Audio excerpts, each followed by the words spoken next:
put a smile on your face when you're moving from place to place. Good morning, good morning, morning, good morning, morning. Welcome back to the morning show on Tobago Updates Television. I am Adanna Combie, and we continue conversations this morning with Inspector Sherla Prince and ASP Dirk John. And now we shift the conversation a little bit more to focusing on extortion and demanding of money by Menace. Now, this is a very heavy topic, and so we're going to get into the conversation because it's a serious conversation. Nobody wants to be extorted out of their hard-earned money, and so we're going to start the conversation this morning as it relates to that. Okay, so extortion and demanding money by Menace is not what we see in the Tobago space. However, we want to educate our business community. Yes, you can advertise your business on social media, but please don't put your face to it, because it's going to use as an attraction for the unscrupulous to target you. Additionally, you have the construction sites, and you have cash being paid out every fortnight. So what we advise is get your employees a banking account. Yes. Because if you have that heavy cash, people will get around, and anybody can, come to that construction site and they could have a robbery, taking the cash from you and stuff like that. And we also advise them, if any phone calls coming demanding money, don't keep it, report it one time to the police. All right, so we can put their mechanism in place that where we can help you all. Additionally, if you're business owners, they're doing their deposits every, say, Monday to Friday around 3 p.m., you can stagger your hours. Yes. Don't make it routine. Somebody could be watching, and be vigilant. Watch your outside, your surroundings. Be vigilant of the persons that you even employ. Let them do a certificate of character. And even if you're not satisfied with that, please come to the station and say, listen, I am hiring John Doe. Is there anything known against him? And checks in addition to our certificate of character. So it's quite a few things that we want to educate the business community on, make your business safe. We know you want to advertise, we know you want business, but in this time how the dynamics of crime has changed, we want you to just be a little more vigilant. I know in your preamble you said, at the very beginning you said, when you're advertising your business, try to keep your face off, let it be unknown. But in this Tobago space, yes, it is very difficult. Remember, it's only 60,000 of us reside here, and of the 60,000, all of us aren't adults. So it reduces the amount of people who it's easy to know who owns a business. In fact, you can actually go onto our website and find out who owns a particular business. So that becomes very difficult in terms of keeping your identity separating your identity from your business. And of course, people are trying to get multiple streams of income outside of your 9 to 5, and so people are trying their best to see how best you could really feed your family at the end of the day, because things getting a little bit hard. And so we're talking now about trying to secure your business, secure your money, secure your property, and ensure that persons don't use you as a target to take what is rightfully yours. But it's kind of difficult. It really is kind of difficult, and we're trying to figure out how do we do this. Well, if I share with you, extortion comes about because of silence. And because of that silence, people capitalize. So someone calls into somebody, threatening them. They want a piece of that person's pie, the business pie. But because of the fear as well, they keep it to themselves and they pay. Now, when we ask persons to report a crime, what we want to understand are the crime patterns and trends. We can also pull from that report the method of operation of that particular perpetrator. Now, we know that technology is opening up a lot of things in relation to how people commit crimes. It's not just the telephone. People can access social media, Facebook, Instagram, to target someone and take what they believe is theirs.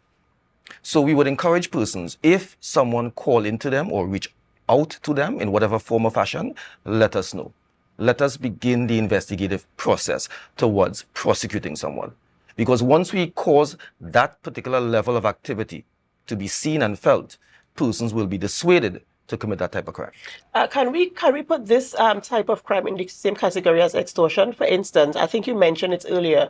You're going to make deposits to the bank. You're leaving your business space, let's say on a Friday afternoon. I'm just using a scenario. You've collected all your cash from your sales, and or you have it in your deposit bag, and you're going to the bank to make your deposit to the bank. Somebody intercepts you, takes your money, and runs. Can you consider that as extortion as well? That's robbery, ma'am. That's robbery. That's robbery. Plain and simple robbery. In relation to extortion, persons demand using threats to achieve an end.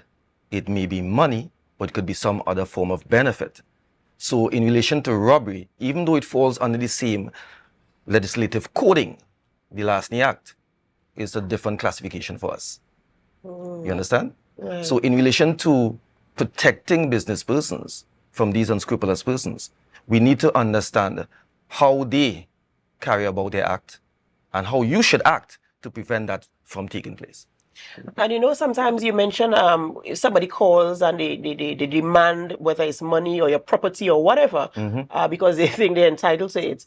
And this person now, somebody calls me and they say, listen, I want XYZ, and I keep it, I don't report it. Yes. Sometimes it's people, as you said, it's fair. One of the perpetrator, and two, unfortunately, lack of confidence in the in policing, and so people withhold information and they think, you know, I will deal with this on my own. Yes. How do you advise persons or restore a measure of confidence in persons who are afraid because of, I'm not sure if I should go to the police because, you know, what will they do about it? Yes, ma'am, let's understand that the TTPS, and I've met some quality-oriented officers within this island here.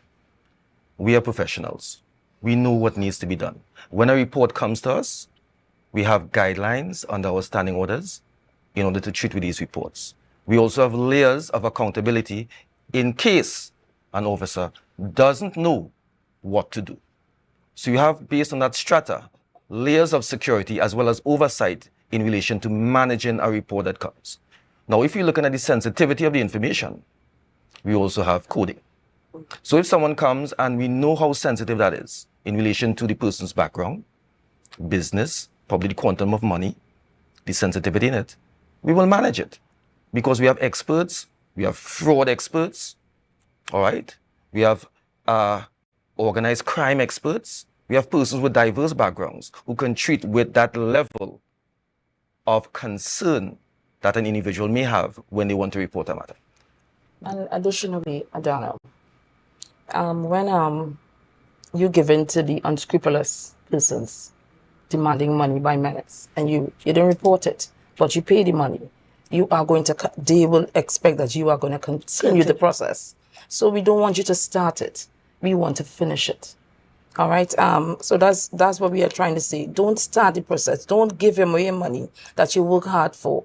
Don't, you know, even if they come to you, they will say, listen, there's a thriving business and they will watch your family. If you don't give me this, I will hurt your family. You know, and that put the business owner in fear. So you want to reassure them that the police is here to work along with you. Ma'am, also, these persons who are committing these type of crimes, based on my experiences in Trinidad, they thrive on isolating the victim. I would suggest strongly that the business community be more unified in how they approach certain things. Because within themselves, they can find answers as well. And they can look at protective measures that they can apply in relation to one, CCTV, adequate CCTV, effective CCTV systems, and being more together in their response to when something affects one, it impacts all. Yeah, that's That is a very strong point because there's unity in numbers, of course, and once we have the same goals, we work towards it. As a business community, I'm speaking of the come together with their ideas and ensure that happens. But I want to go back to a point you just made in terms of the perpetrator now threatening your family. Yes. And now this puts the individual in a place of real, you really feel scared. There's a big cloud of fear over you now. Now you're threatening my family. And even when you go, even if you report this matter to the TTPS, you're still looking over your shoulder and you're still feeling fearful and you're still afraid to sleep at night because you don't know what is going to happen. And so I would like to know what the conversation is between now the person who has reported this, because let's say it happened to me, for instance, and I reported it, but I still feel that measure of fear. So I've reported it to the TTPS and they said to me, okay, we'll look into it. And then I'm just left there. Well, how do you restore a measure of confidence in that person, as well as ensuring that they remain calm throughout the process and do not give in to the extorter, the person who's trying to extort them? Okay, nice. So after someone makes a report, they are indeed a victim. Yeah. And we also have a unit, the victim support unit. And in that unit, their officers are trained and we now transfer that individual to that department. So they now with their counseling reassure these persons, listen, the police are doing our best and, that kind of safety and security. All right, we cannot say for sure that, listen, this would not continue, but we can hold their hand and we can support them. While the police continue their investigation on one side, we also have mechanism to put you into that safe zone. Well, that's good to know that there's that measure of, as you said, counseling and Yes. holding the hand of the victim to ensure that measure of safety. But there will always be that element of fear until they know that this person or this situation. That's right. That's right. Is there anything else that you really want our viewers to go home with from this particular topic in terms of safeguarding themselves and the relationship that they should form with the police, the TTPS, in terms of this particular extortion or any possibility of extortion taking place, whether it's their business or their home or whatever valuables they might have that somebody might be so attracted to that they insist that they must get it from them? Yes. As I compliment the inspector in relation to her suggestion as it relates to the victim and witness support, by doing a threat assessment, we can look at the risk that a family faces. And with our relationship with NGOs, we can relocate if need be. Also, we can increase patrols within that neighborhood to identify suspicious persons or suspicious vehicles and treat with it. So that person's not alone at all. What happens is that we need the communication. And as I always speak to my colleagues, effective communication is king, queen, and trump for those who play all fours. So when you look at a situation, one can look at it right here, or you can look at it more broad base. Someone being threatened is a very serious thing because someone can carry out those threats. So we take it seriously. That's right. That's there. Of course, we're speaking to Inspector Sherla Prince and ASP Dirk John as it relates to extortion and demanding of money by Menace. Of course, giving some advice in terms of how to secure your property and your valuables, your family, how to keep yourself safe, and of course, ensuring reporting any such activity happening here. In closing, is there anything else that you'd like to share with our viewers? Well, today we have a town meeting within the Charlotte Police Station District. Charlottesville Police Station District, 7 p.m. I can get the location for you. We also have a town meeting tomorrow, please go at 7 p.m. Chauvin Road Police Station is having that. I will be attending this evening's town meeting where we're encouraging persons to come out, express themselves, tell us how you feel as to the service being provided. Tell us what you would like in order to improve the service that we provide. Because we all is. We know that we are not perfect, but it's an organization that is growing more positively each day. And once we have that public police trust rebuilt, restored, we can get things done and bring a level of peace to this country. All right, so we have 2 town hall meetings happening there, one in Charlottesville area, this evening at 7 p.m. and then in the Chauvin district also tomorrow, I believe, at the same 7 p.m. 7 p.m. time. So come out. For those of you who reside in that community or do business in those communities, you can come out and express your concerns, hear what the TTPS has to say, and of course let them know where you stand. Make your demands. It's your opportunity to make your demands and let them know what you think can be implemented for your own safety and security and that of your family, that of your business, and those things that concern you as well. Ladies and gentlemen, we've been speaking with Inspector Sherla Prince and ASP Dirk John this morning as they brought us the TTPS update on crime for the entire week and weekend, as well as extortion and demanding of money by Menace. We do have to go for a short break before we continue conversations in studio this morning with our guests. And of course, before we go, we have to ask you to help us. Share the live, share the live, share the live. We'll be right back.